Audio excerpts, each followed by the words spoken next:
Hi, my name is Michael Pendezis, and let's continue from where we left off. Okay, so in 1.3.2, the topic is set operations.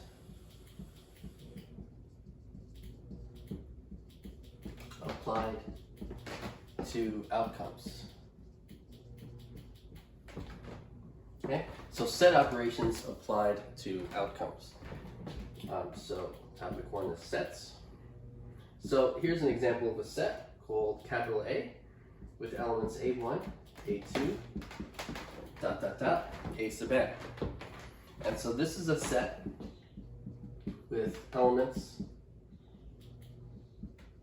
A1, A2, up to including A sub n.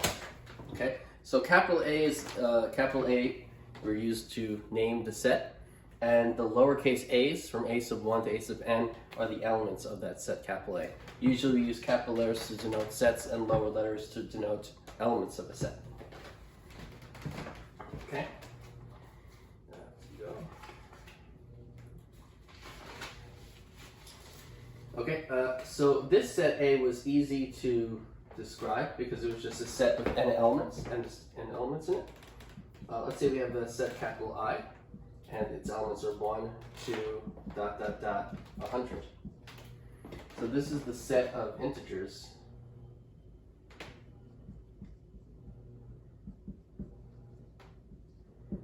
from 1 to 100. Okay? So if you were to list every element in that set, you would have to list 100 numbers. And so we don't want to do that. So this ... will mean you're continuing the pattern that you set up to the ... and then you're continuing it to 100. So 1, 2, 100 means 1, 2, 3, 4, 5, 6, 7, 8, 9, 10, 11, all the integers up to 100 and then 100. Okay, so that's a set of integers from 1 to 100, and you can see how the ... makes it easier to write that set. Okay. Okay, so another way to describe that same set I would be I is the set of all lowercase I, such that I is a positive integer. Okay, so I'm going to use I here. I'm going to use one way of denoting this set would be a script C lower subscript plus, and so this is the set of all I such that I is a positive integer. This is the set of positive integers. This is one example of a discrete set that's infinite. So discrete sets can be finite or sets that are in one-to-one correspondence with the positive integers. And so one set that's in one-to-one correspondence with the positive integers is the set of positive integers. Okay? And so the set of positive integers is the set of all I such that I is a positive integer. And you can use this notation, script Z with a lowercase subscript plus sign. That's another example of a set. Okay? And this symbol, just like before, means such that.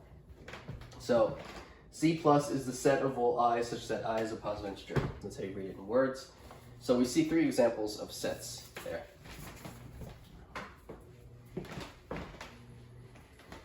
Right, a set is a collection of objects that are also called elements.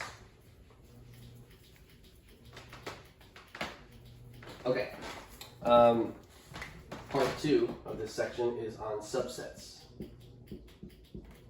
Okay, so a subset, one set being a subset of another is a relationship between sets. And here's the definition of that relationship. Capital A is a subset of capital B if every element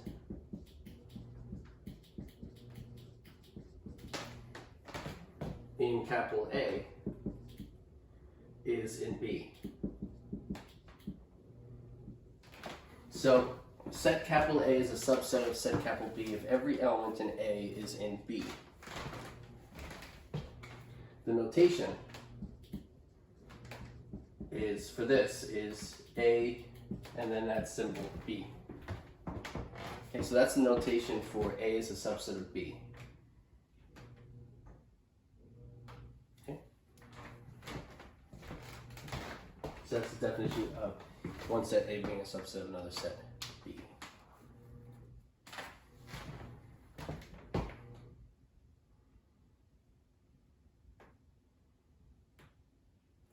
Okay, so saying a set A is a subset of a set B is logically equivalent to outcome A implies outcome B.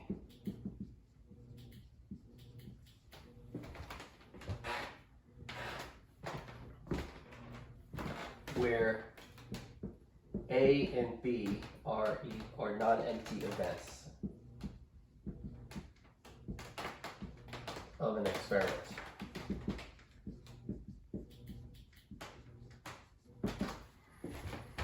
Okay, so this symbol means logically equivalent. And so that means this is a statement. This is saying set A is a subset of set B, meaning every element in A is also in B. That's a statement that's true or false, not both. This is a statement, outcome A implies outcome B, means if outcome A happens, then outcome B has also happened. This is a statement that's either true or false, or not both.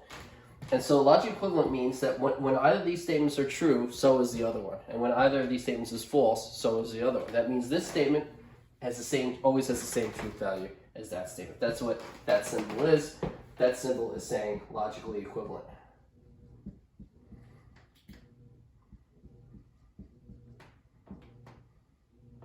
Or is, just to be grammatically correct, that's saying is logically equivalent to. So A is a subset of B is logically equivalent to outcome A implies outcome B. That's what, in words, this would say. Okay? Well, adding the word to that. So an example of this could be rolling the same, so I've mentioned a few times, rolling a fair-sided die, right, and the outcomes are 1 through 6, right? And let's say outcome A is rolling a 2. And let's say outcome B is rolling an even. Sorry, let's say outcome A is rolling an even. Outcome A is rolling a 2 and outcome B is rolling an even. Then, saying that the set of outcomes that are rolling a 2 is a subset of the set of even outcomes. So that would be true. And then outcome A rolling a 2 would imply that you've rolled an even number. And so this is an example of how this statement is logically equivalent to that one. Because when outcome A is 2 and outcome B is even, then that means that both of these statements are true. And that's one example of how these two statements are logically equivalent for any non-empty events A and B of an experiment.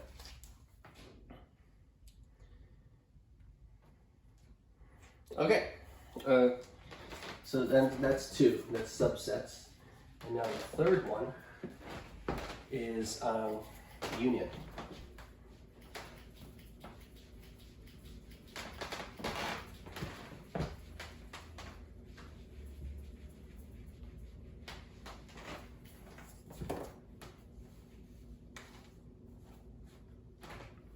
Okay, so 3, the third thing is union. So the definition of that is the union of sets A and B written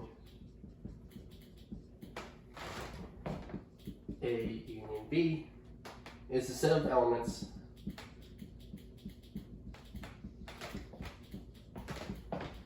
in A or in B. Okay, and elements in both sets are included in the union.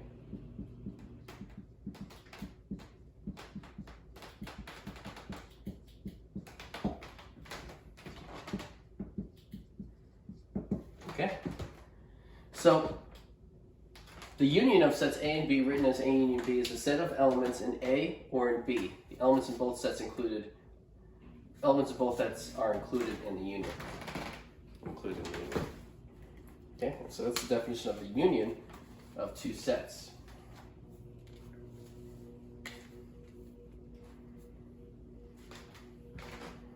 Okay, so A union B as a statement. Set A union set B is equivalent to saying outcome A or outcome B. So saying that when you perform an experiment and something happens, that it's either outcome A or outcome B is equivalent to saying that that simple outcome is in set A or set B. Okay, so that's 3 union. Okay, the union of sets A and B written as that is a set of elements in A or in B. 4.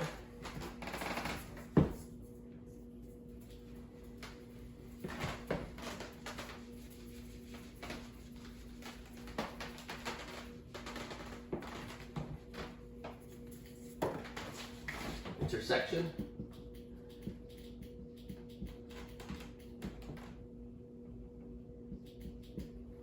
Okay, definition. The intersection of A, the intersection of sets A, of set A with set B, written as A, that symbol B, A intersection B, or AB.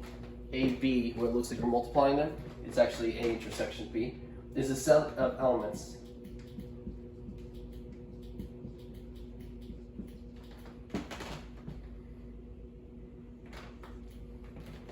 in both A and B.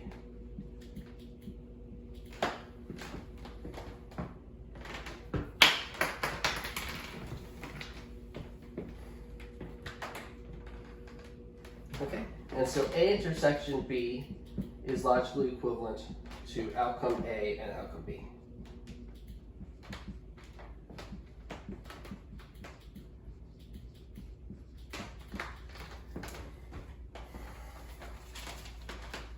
Okay, so if you perform an experiment and you get, let's say, a simple outcome, saying that both outcome A and outcome B occurred is equivalent to saying that your simple outcome is in both sets A and B. Okay.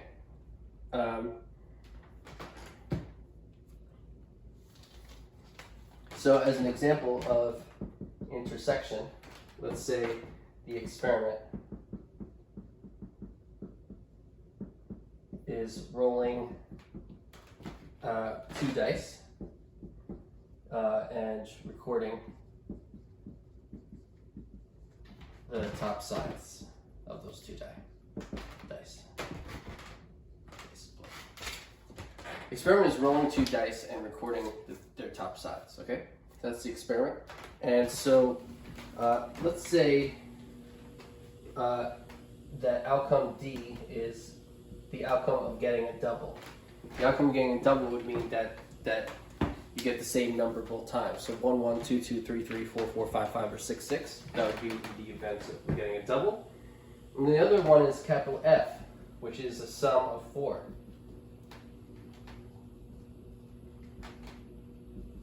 Okay? So capital F would be a sum of 4. So sum of 4 would mean that you roll the dice twice and you take the sum of the 2 values and it's a 4. So that's event F. So D intersection F would be the event that both outcome D happened and outcome F happened. And so D intersection F would be the set of all simple outcomes that were both a double and a sum of 4. And so the only one that fits is 2, 2.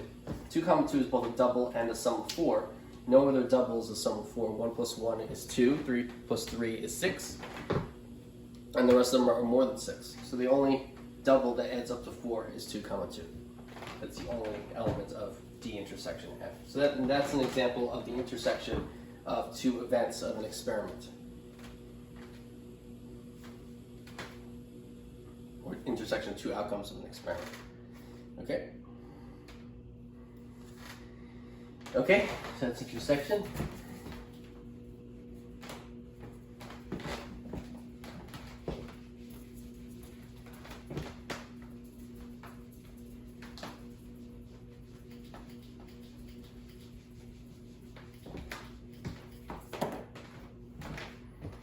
Five, complementation.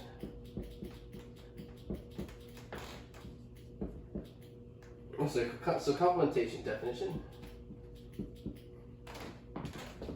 A complementation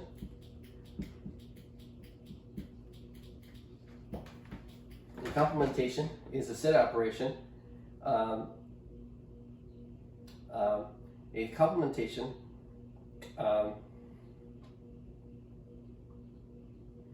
is the set of all elements in a universal set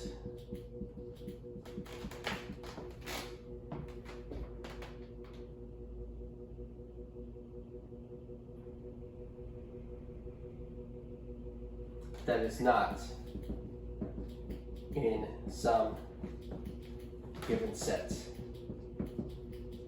A. So let me write a complementation of the set A. A complementation of the set A is the set of all elements in a universal set that is not in some given set A. Okay, and so the notation for that is A prime.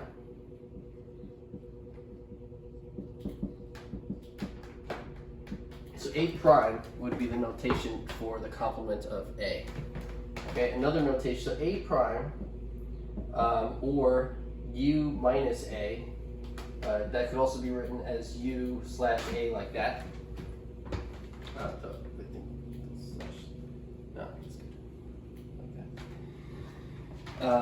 So those are three ways to write the complement of A. Okay, and so the complement of A is all elements that are not in A but in some universal set, U. Okay, so here, so U would be the notation for the universal set. And that is the set of all objects being considered. Okay, so saying the set of all objects would be way too vague because then you'd be saying anything you want to set. So the universal set is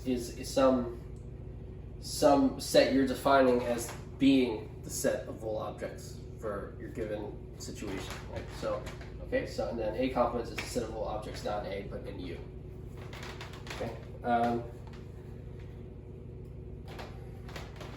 Okay. So the set A prime as a set, saying an element is an A prime is equivalent to saying that the outcome A did not happen.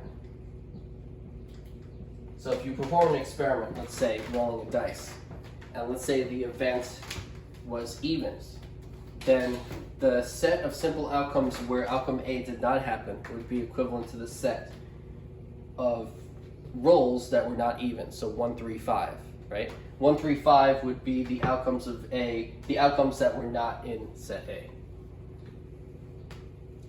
Okay.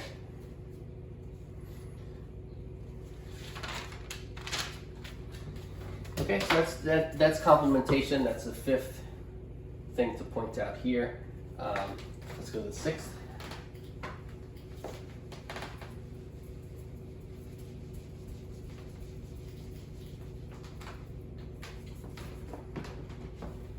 Okay, so 6 is empty set. Okay, so definition. The empty set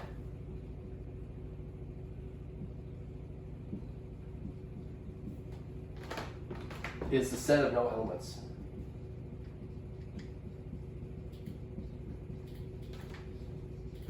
Okay, so the empty set is a set of no elements. Okay, so the notation for that is the notation for this is that symbol right there. Null set, that represents the empty set. You could also use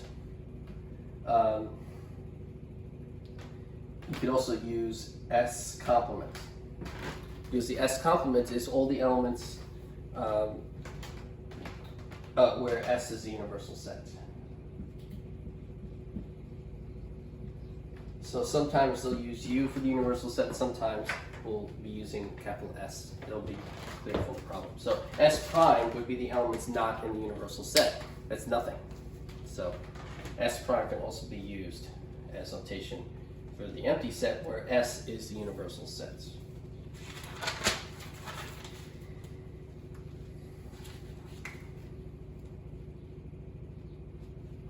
Okay, and as an outcome, the empty set would mean that none of the simple outcomes happens in the experiment. Okay, 7, disjoint sets.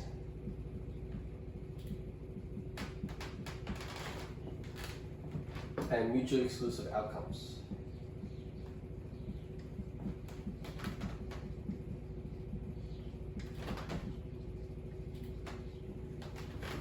Okay, so disjoint sets and mutually exclusive outcomes, that's point 7. So definition.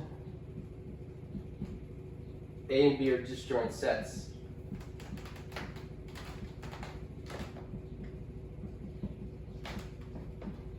if A intersection B is equal to the empty set. Okay, so A and B are disjoint sets if A intersection B is empty, meaning A and B are disjoint if they share no elements in common. One way to describe two sets having no elements in common is if you take their intersection and it's the empty set. That tells you that there is no element that both A and B have in common. Okay, so that's what it means for two sets to be disjoint. They have no elements in common, and you can show disjoint by showing A intersection B is the empty set. Another definition. If A and B are outcomes,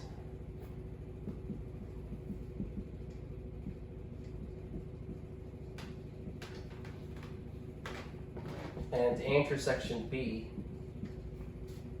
is equal to the empty set, then they are called mutually exclusive.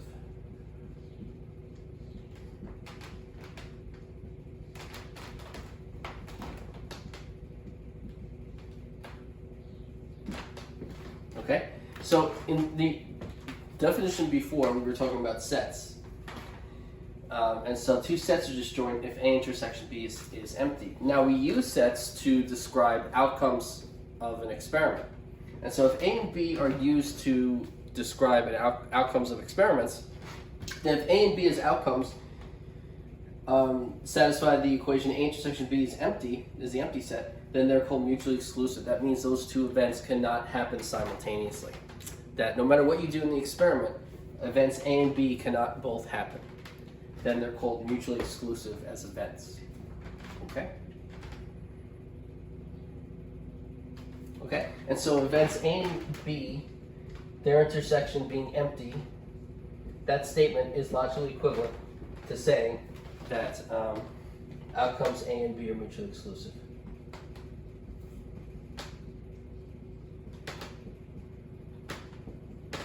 I'm basically just re-saying again what I said over there. Okay, so A intersection B are empty as sets is logically equivalent to saying that the outcomes A and B are mutually exclusive. Okay, so I'm just going to continue bullet point 7. And continue it here at the top of the board here. So I'm going to only erase this thing I have above 7. And so the rest of the board is like Tetris maybe. Okay, so continue here, and now we continue at the top. All right. So this is a definition that's after this. This definition is if a sequence A1, A2, ... of outcomes is mutually exclusive, but now instead of saying two outcomes are mutually exclusive, I'm saying an entire sequence of outcomes is mutually exclusive. So a sequence of outcomes is mutually exclusive if a sub I intersection a sub j is equal to the empty set when I does not equal j, and both I and j belong to the set of positive integers 1, 2, 3, ... That's used to represent the positive integers that's appeared in the sentence. Okay, so sequence A1, A2, and so forth of outcomes is mutually exclusive if the intersection of any two of those outcomes is empty when the subscripts are different. And those two subscripts are the positive integers. Meaning you take any two outcomes in this sequence, you take their intersection and it's empty. That's what it means for a sequence of outcomes to be mutually exclusive. Okay, so that's the definition of that. And so that's disjoint sets and mutually exclusive outcomes. Okay.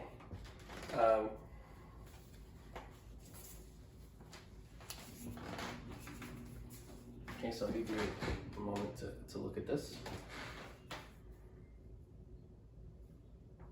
Okay. Okay, so actually we're going to go to 8 now, so this list is still continuing.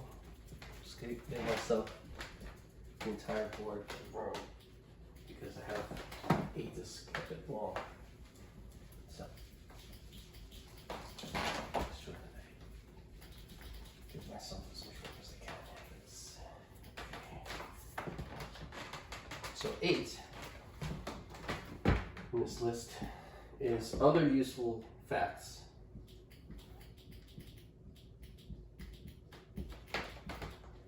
about sets and outcomes. Okay, and so fact A in 8 is that A union B equals B union A, and that A intersection B equals B intersection A. And so this is called the commutative law of union and intersection. This is called the commutative law.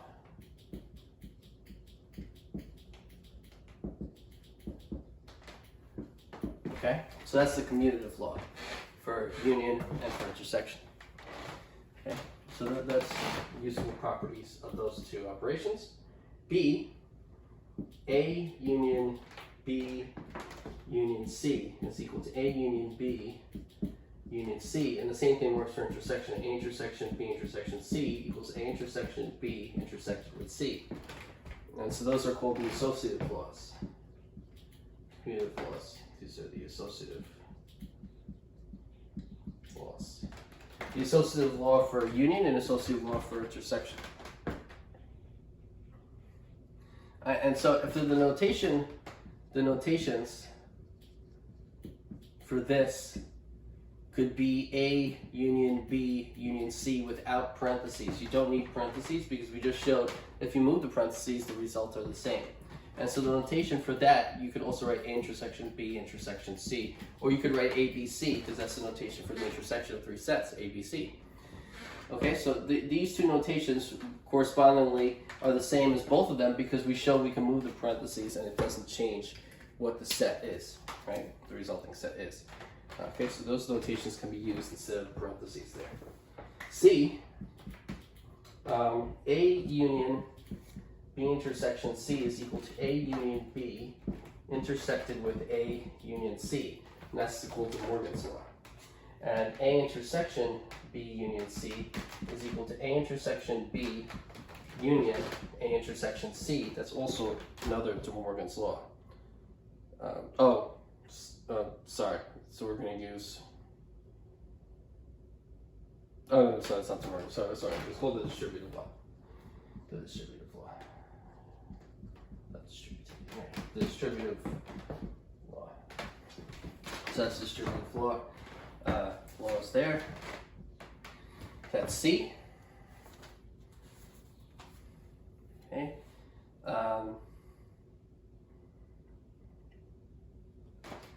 So D, S prime, I already mentioned, is equal to the empty set, where S is the universal set. The complement of the empty set is the universal set. So the empty set is nothing in it. The complement of the empty set means an element is not in the empty set. Well, every element is not in the empty set, and so that means the complement of the empty set is the entire universal set S. And A prime prime is A. What does that mean? A complement, right, it means all the elements not in A. But A complement means all the elements that are not in A. That means it's all the elements in A, right? So it's kind of like a double negation, right? If you were to take the negative twice of 1, you would get 1 again, right? The negative of negative 1 is 1. An element that's not in A is an A. So A prime prime is A. Okay, and now E, A union S is equal to S, meaning if you take any set S and you union it with the universal set, you get the universal set. And then if you take any set A and you intersect it with the universal set, you'll get A.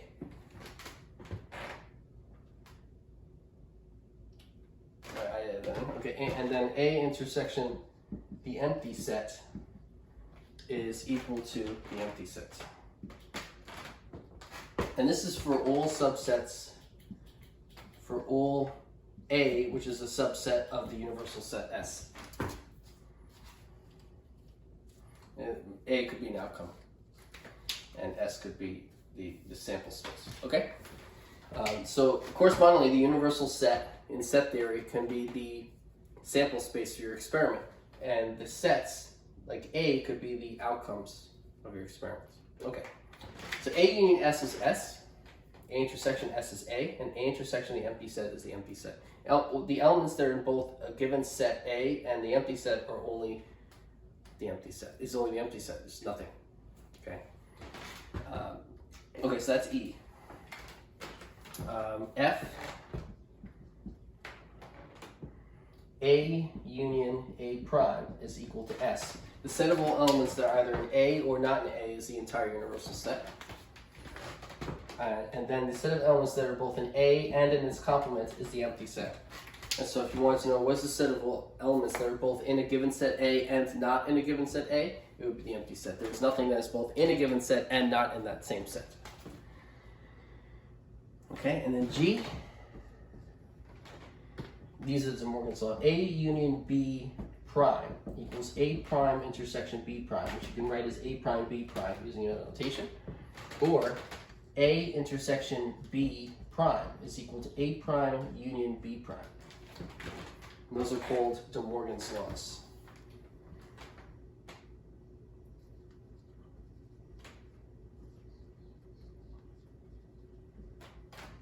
Okay, so these are called De Morgan's laws in G. A union B prime is A prime intersection B prime, which is A prime B prime using a notation. A intersection B prime is equal to A prime union B prime. And those two are De Morgan's laws. Okay, so A through G, these are other useful facts about sets and outcomes, right? So the capital A, B, and C's are sets. They can be thought of as outcomes of experiments. And capital S, which is a universal set on this board, can be thought of as the sample space of your experiment. Okay. Okay, so that's 8. Okay, so I'll wait and give you time to look at this and write some things down.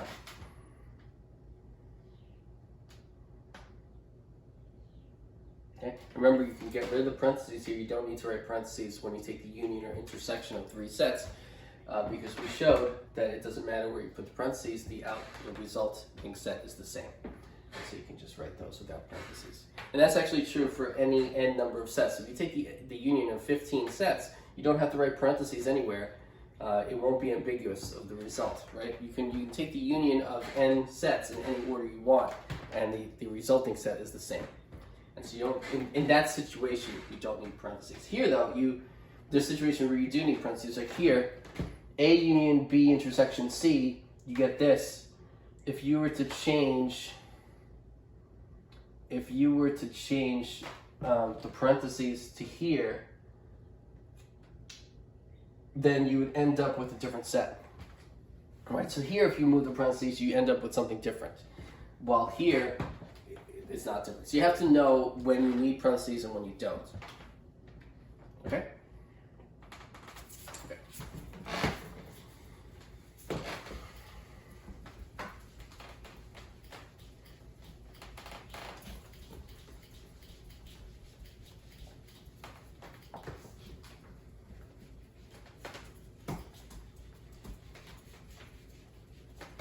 It's kind of similar to adding, subtracting, multiplying, dividing.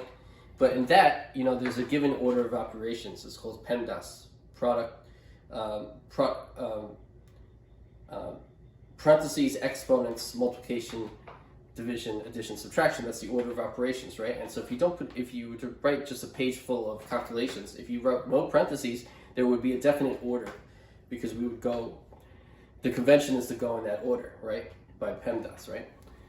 So the set theory is similar. There's a set order already, and if you didn't put any parentheses, there would be one way to do all those operations, but it may not be the order you wanted. So you need parentheses if you want to change the order from what the conventional way to put the order is, the way you wrote it, and the way you'd want it to be done. So that's when you need parentheses, when you want the order to be different. Okay? Okay, Venn diagrams. The next thing to talk about here is Venn diagrams. And so Venn diagrams are useful because it's a way to have a picture to describe the set operations we just talked about, right? And so they're very simple. You learn them in elementary school. They're very useful. Even in higher level math, you can use Venn diagrams to study something. Okay, see Venn diagrams. And so you have, let's say you have this. Let's say you have set A here, and you have a set B there.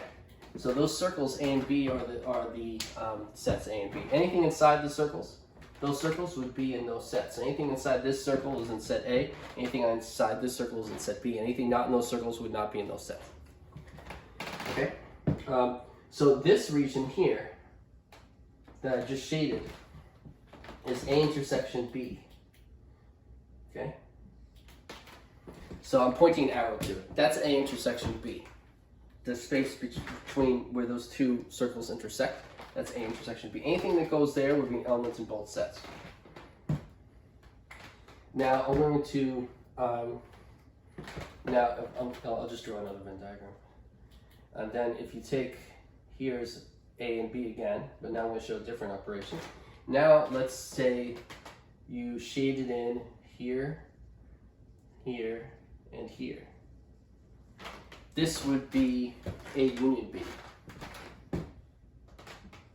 By the arrow, I don't mean just A or this part, I mean everything shaded, right? That's A union B. Okay, so that shade region there is A union B. That shade region is A intersection B. And so that's A. Part B, in part B, let's look at A complement. So for A complement, you have, this is the universal set here. Now, for our purposes, we may use U or we may use S. It's more likely S will matter more in our class because S will be the sample space and the sets will be the events or outcomes of the experiment. I'll use S for the universal set. So that's the universal set A, which is the rectangle on the outside, the set of all possible points, elements. There's set A. And now I'm going to shade in everything outside of circle A. And so what I'm shading in here is A complement. I'm not including the circle. Okay. So then that everything outside the circle, that is A complement. Okay, so that's A complement. And C,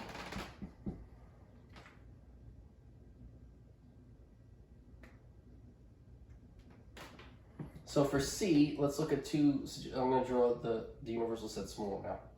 So I have room. Here, let's say we have let's say we have C and D. I'll just use C and D now. So C and D are disjoint.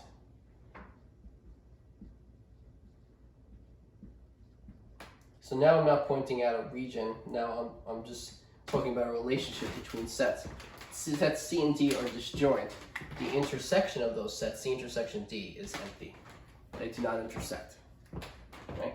And then also, if we look at another situation, here's the sample space S, and you have an event E and an event F, or sets E and F in a universal set S. Then here, now that I already drew that would be the intersection of E and F, E intersection F. But what I want to point out here is that E and F are not disjoint. And the reason they're not disjoint is because E intersection F does not equal the empty set. So by shading it, I'm saying that there's something in that intersection. So E and F are not disjoint here because there's something in their intersection. There's something in both E and F. So their intersection's not empty, not equal to zero. Okay, so these are Venn diagrams that talk about operations on sets and the two relationships between sets. The disjoint, not disjoint, intersection, union, complement. Okay.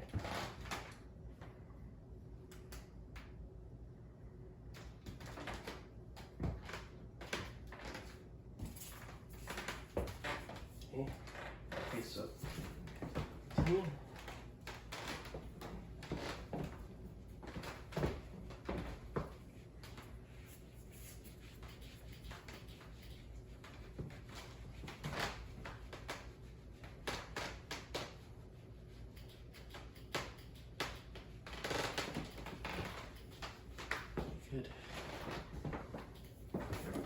Good. Okay, so now example 1.4. Use Venn diagrams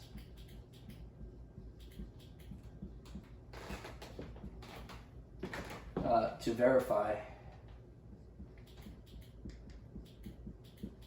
the statement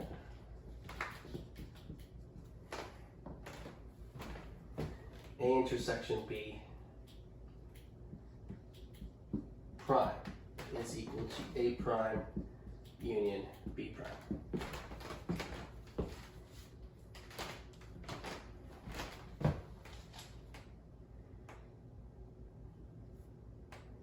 Okay, so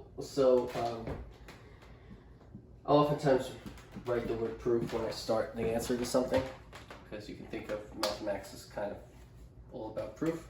So I'm going to label the start of my answer as proof. So let's look at a Venn diagram of A intersection B. So I'm going to use a small universal set, so I have room to write everything else. So that's A intersection B, right? That's a Venn diagram illustrating A intersection B. Now let's take the complement. Let's illustrate the complement of that set. So now I'm going to illustrate A intersection B complement. That's everything outside of that. So I'm going to take the same sets A, I'm going to label this A and this B.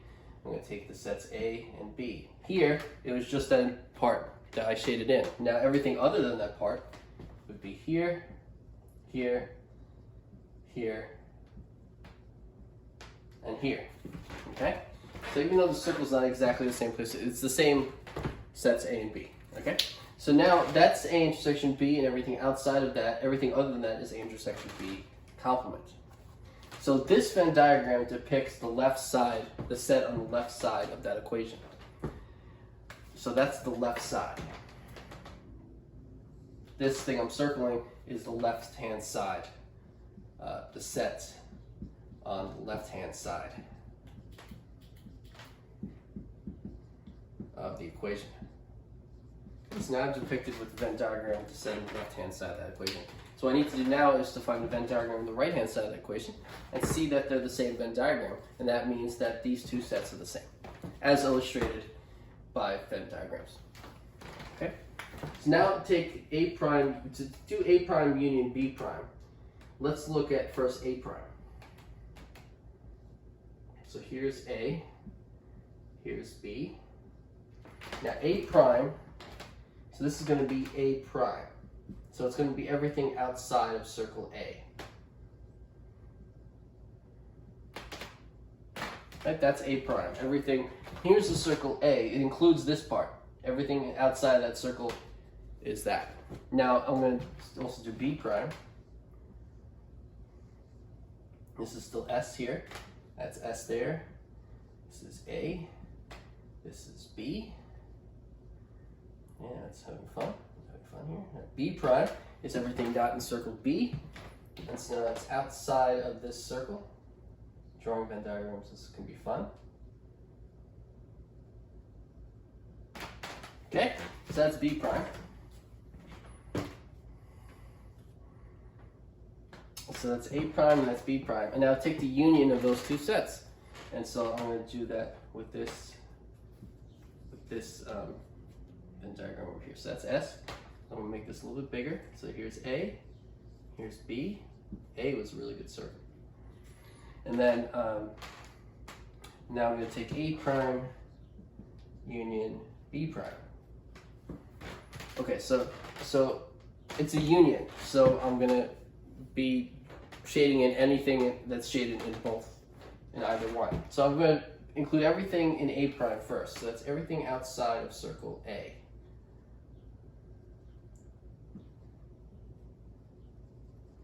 That's A prime, right? That's this. But then I'm going to take the union of that with B prime. And so anything I shade in here, I'm going to also shade here. And so I shaded in this part. So I'm going to shade in that part now also. I did not shade this here or here. This will not be shaded, but everything else is. So A prime union B prime, the Venn diagram for that is this. So this is the set on the right-hand side of the equation.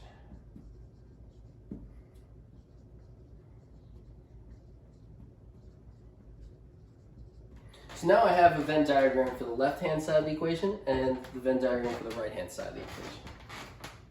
And so if you look at it, it's the same Venn diagram. And so the Venn diagrams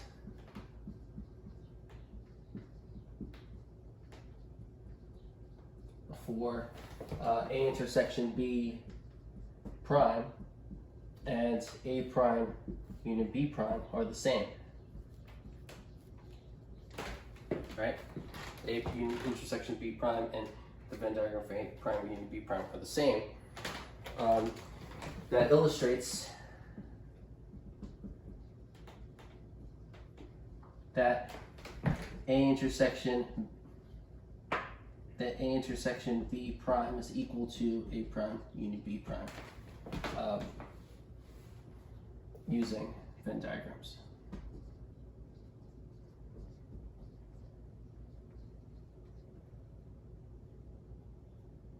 Okay, so that illustrates that A intersection B prime and A prime union B prime are the same using Venn diagrams. And so that's how you do example 1.4.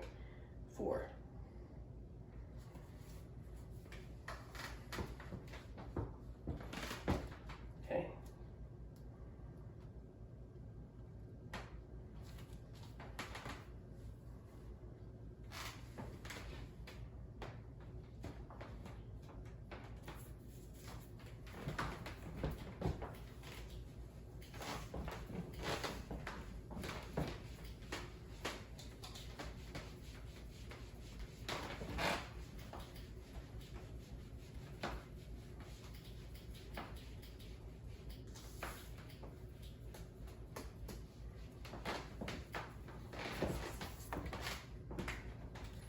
Okay, so next, in 1.3.3, and so I'm just going to make this point, we use results. This is going to be a little confusing, so I'm going to point this out. We use results, outcomes, and events interchangeably. They're not different things, they're synonyms for the same thing.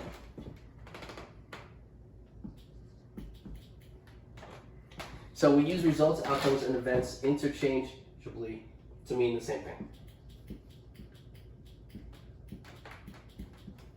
those are all subsets of a given sample space S for an experiment.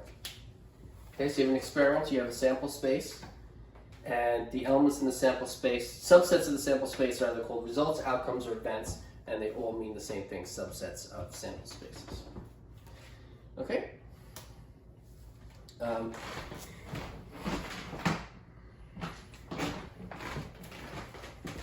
Okay, so that is the end of that section.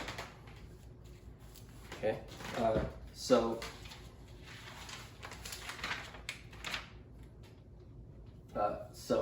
let's keep going. Okay, so the next section is 1.4.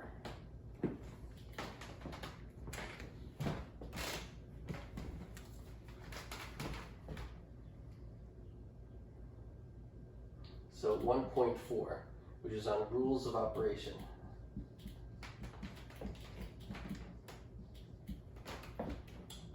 For probability of events.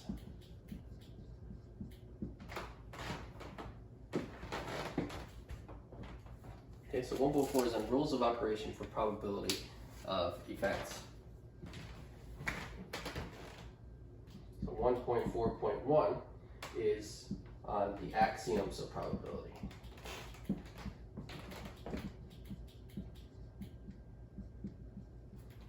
So these are some of the axioms of probability. So first, the definition. An axiom is a statement assumed to be true. Okay, so an axiom is a statement assumed to be true. It's an assumption, but it's not just an assumption in a problem, it's an assumption in all the mathematics you're doing. So it's like the assumptions of probability. The axioms are the assumptions of probability. You can't derive these assumptions. If you could derive these assumptions from something, then that wouldn't be an axiom. It would be the thing you use to derive this, right? So this is kind of like the minimal. An axiom is one of the minimal requirements to have the mathematics of probability. Okay, so an axiom is a statement assumed to be true.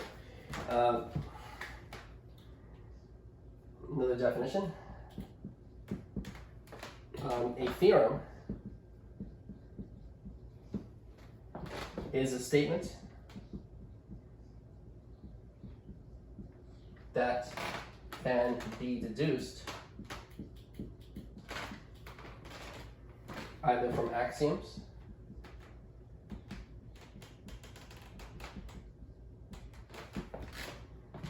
or from previously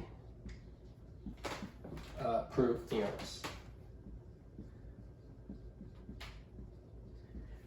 Okay, so a theorem is a statement that can be deduced either from axioms or from previously proved theorems. So basically, the order goes like this. You have, well, for us, we have our axioms, which are our assumptions of probability. We take those axioms, assumptions, and from them we derive new conclusions. We find new things out. We call them theorems. So if we derive something from our initial assumptions, the things we figure out to be true is called a theorem. And how we found it to be true is called a proof. So we derive new statements. We find new things to be true or false, we call it a theorem. And then, as we go further and we deduce even more things, we can use our previously proved statements, our previous theorems, to prove more advanced theorems or other theorems. Okay? And so later theorems are built more on previously made theorems than on the axioms. And so the axioms of probability you may not encounter very often because eventually you've deduced far enough into probability where you're kind of far away from your axioms. Unless the problem is very difficult. When you have a very difficult problem, then you might end up back at the axioms. Okay, anyway.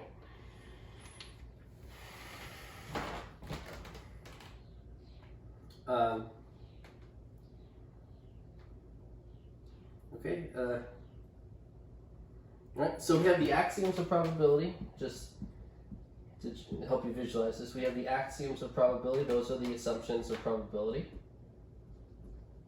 So we have the axioms of probability, and we have the theorems of probability.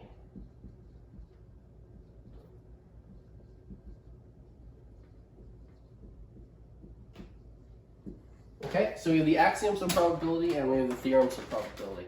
Right, the axioms are the assumptions for probability. The theorems are the things we prove from those assumptions in probability.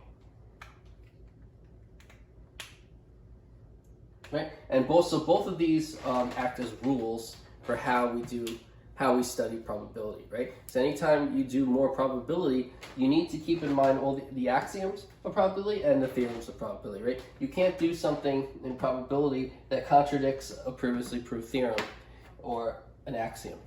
Right, otherwise what you're doing doesn't make sense. So in order for the probability you're doing to make sense, you can't do something that contradicts a previously proved theorem or a previously made axiom. Okay. Okay, let's keep going.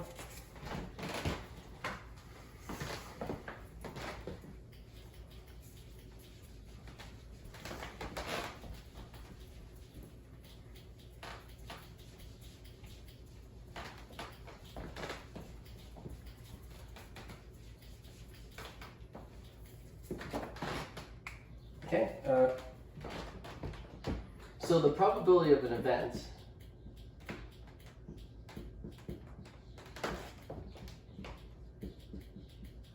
is a number between 0 and 1 inclusive. Okay, so probability of an event is a number between 0 and 1 inclusive. When you find the probability of an event, it will always be a number between 0 and 1 inclusive.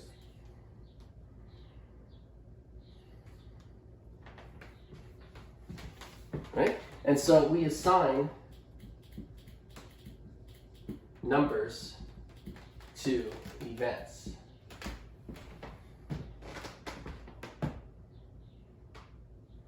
The numbers we assign,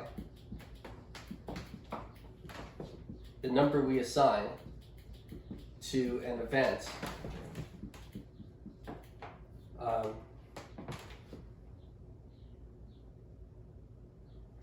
the number we assign to an event is called the probability of that event.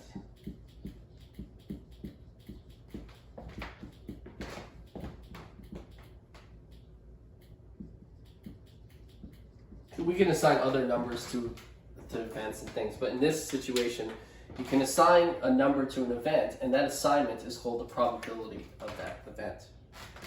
Okay? So probabilities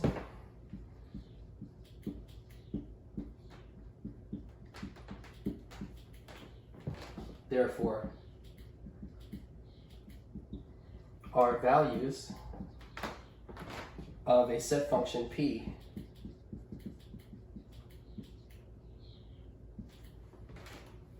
that assigns numbers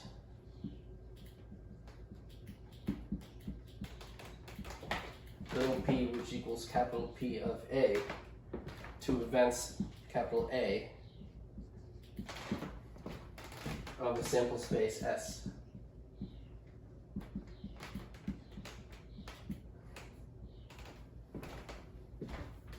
Okay, so probabilities therefore are values of a set function capital P that assigns numbers little p, that's little p, equals capital P of A to events capital A of a sample space S. So what that means is you can think of, so it's a set function first off. So this capital P is a set function, meaning that you input into the function a set. I'm using what's called a machine diagram to explain this function.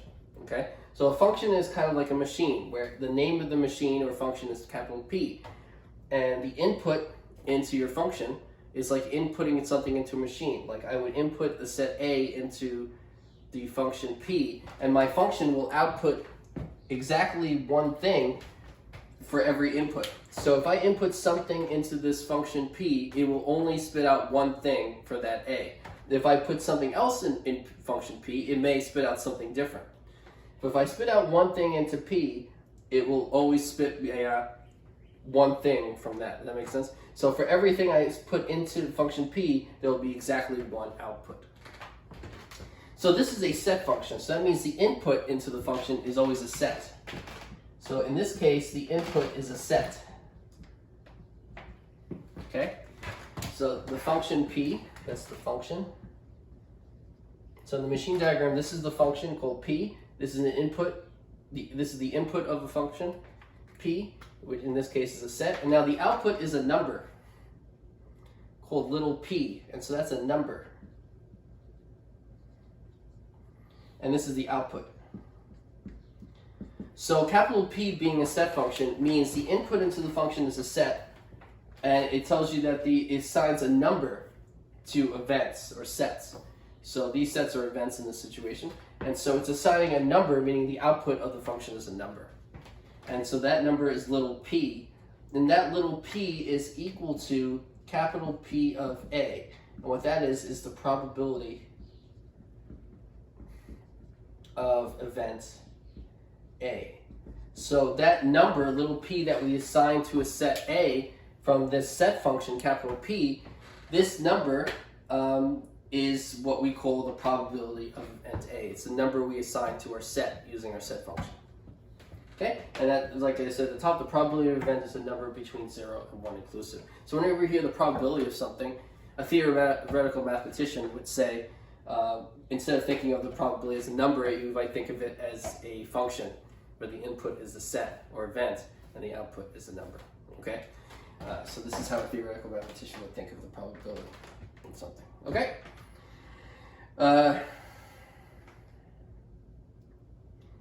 Okay, so let's keep going. So I'll put the definition here, because I kind of just defined it. So the definition is a set function, capital P. FCN is my abbreviation for function. A set function, capital P, that assigns numbers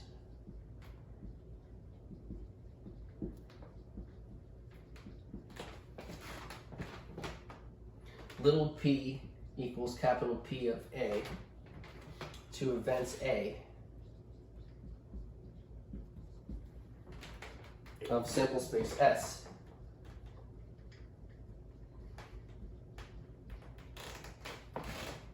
is called a probability set function.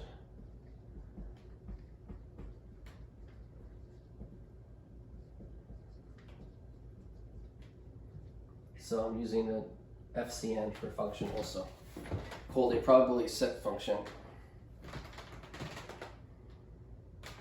or probability measure.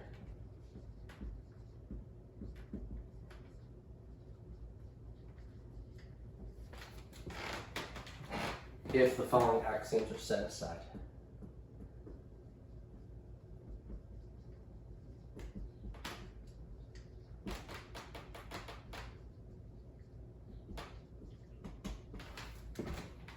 Okay, so a set function, capital P, that assigns numbers, little p equals capital P of A, to events capital A of sample space S, is called a probability set function. Here's capital A, it's a subset of the sample space S. Is called a probability set function or probability measure if the following axioms are satisfied. So I put here this information about this function. And so I'm going to erase this top part because I've now written some of this at the bottom there. But now I'm going to continue this definition up here so that I can still have this picture. Okay? So the following axioms are satisfied. So I'm going to put the axioms here. This picture is illustrating it here. Okay, so axiom 1.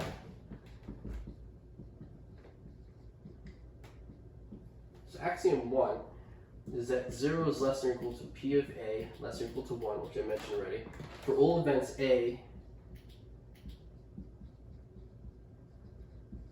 of a sample space S.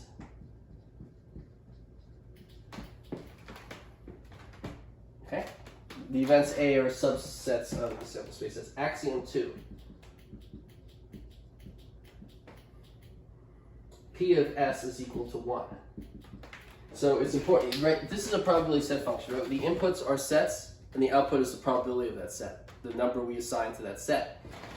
It has to be true that your function is defined so that it'll take the set S, which is your universal set, in this case the sample space, the probability of S has to be 1, right? Okay, so that's axiom 2.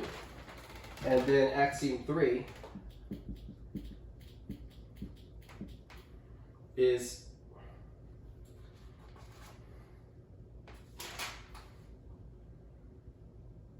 so axiom 3 has two parts. So part A is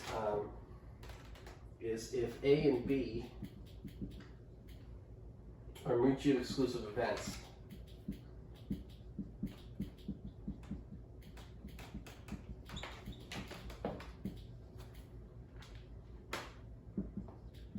then the probability of A union B is equal to the probability of A plus the probability of B. Okay, so this is an extremely important behavior. It's a very important thing that should happen. If A and B are mutually exclusive events, if as sets they're disjoint, they share nothing in common, then the probability of the union of those two mutually exclusive events should be the sum of their probabilities, right? If the likelihood of one thing happening is, let's say, 1/4, and the likelihood of another thing happening is also 1/4, but those two things have nothing in common with each other, the probability of that one thing happening and or the other thing happening should be 1/2. Should be 1/4 plus 1/4. So we want our definition of probability to include that. We want, when we talk about probability, we want to make necessary that that has to happen. Okay? I'm going to erase this picture here because it's taking up room.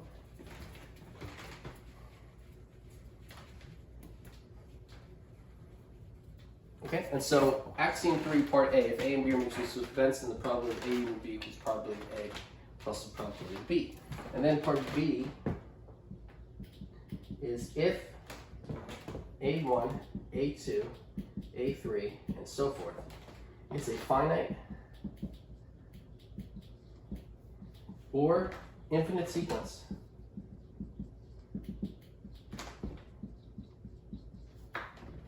of mutually exclusive events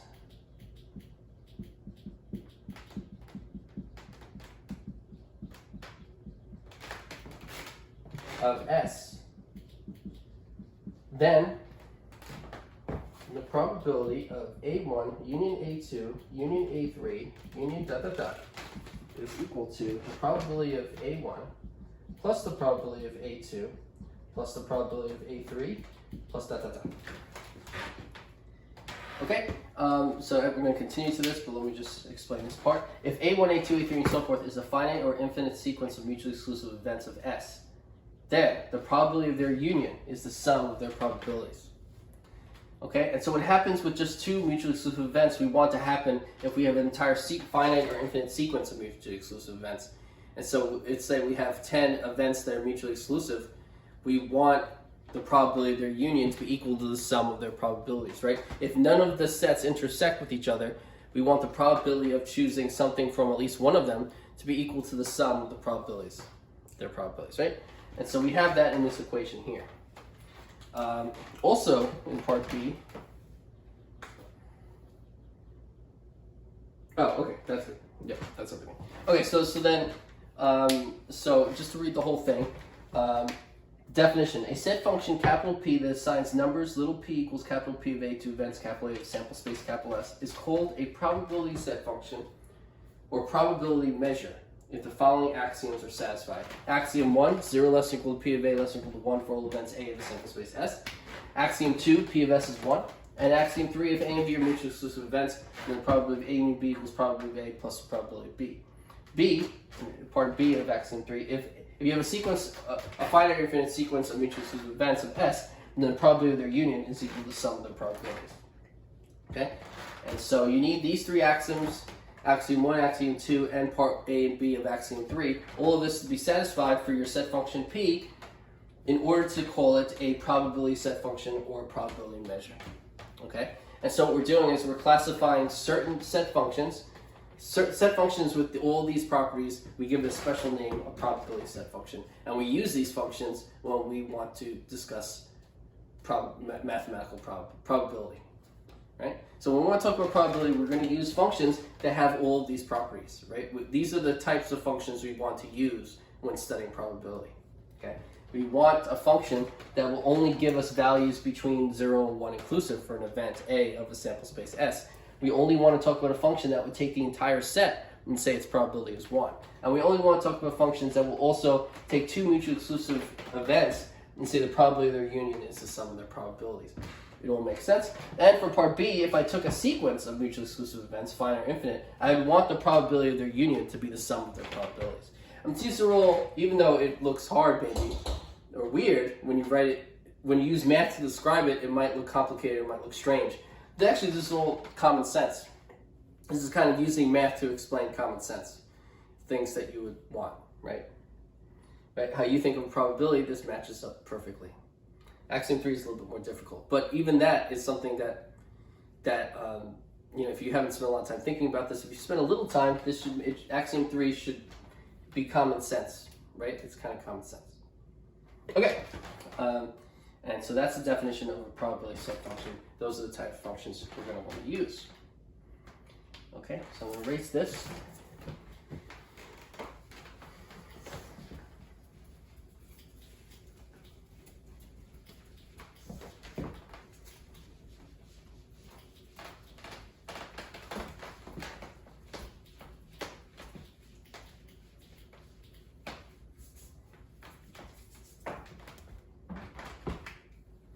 Okay, and so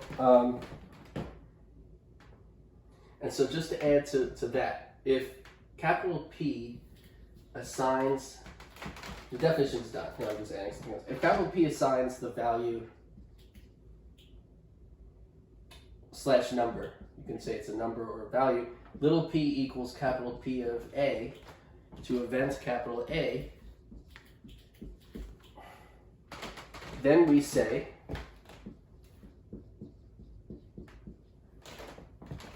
little p, or capital P of A, is the probability of event A.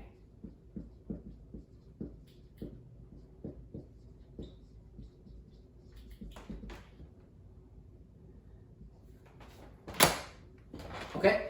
Right, so capital P is a set function, right?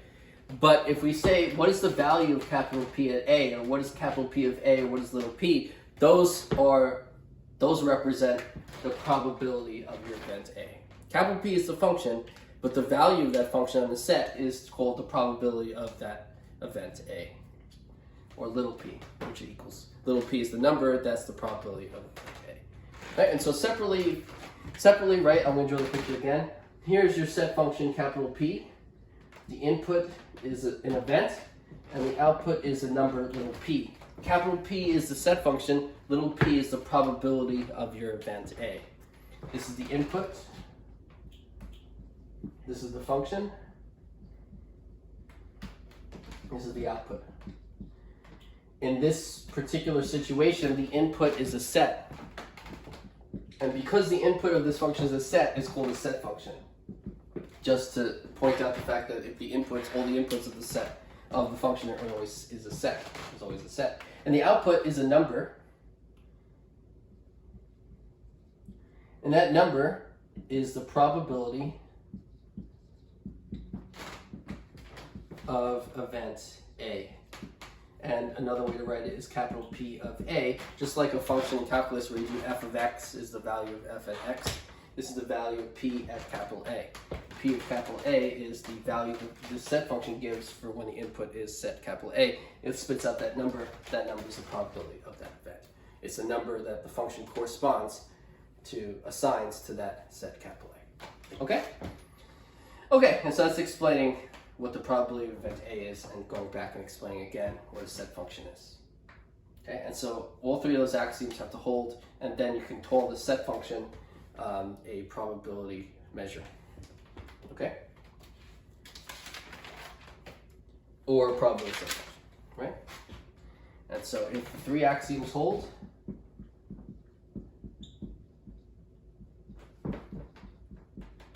then capital P is a probability set function. Right? So I already said this in the last board, I'm just reminding you, right? So a reminder from last board. Nagel's reminder, so don't use this with me saying it now. So I'm reminding you, if the three axioms hold from just before, then capital P is a probability set function. Right? So you could have a function which assigns to each element in its domain exactly one element in its codomain, right? And so that's called a function. Then if you say set function, you're saying the inputs to your function are only sets. That would be a set function. And then if you have a set function, which all three of those axioms hold, you could then add another word and say it's a probability set function. And so the more conditions you're adding here, the more words, the more you're adding to its title, the more specific you're being about the type of function you want to think about. And so a probability set function is the one where the inputs are sets, a function where the inputs are sets and the three axioms hold. Those are the functions we want to talk about, use when studying probability. Okay. And so that that wraps that up.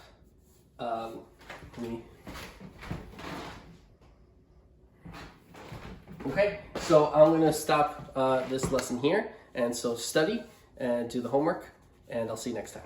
Bye.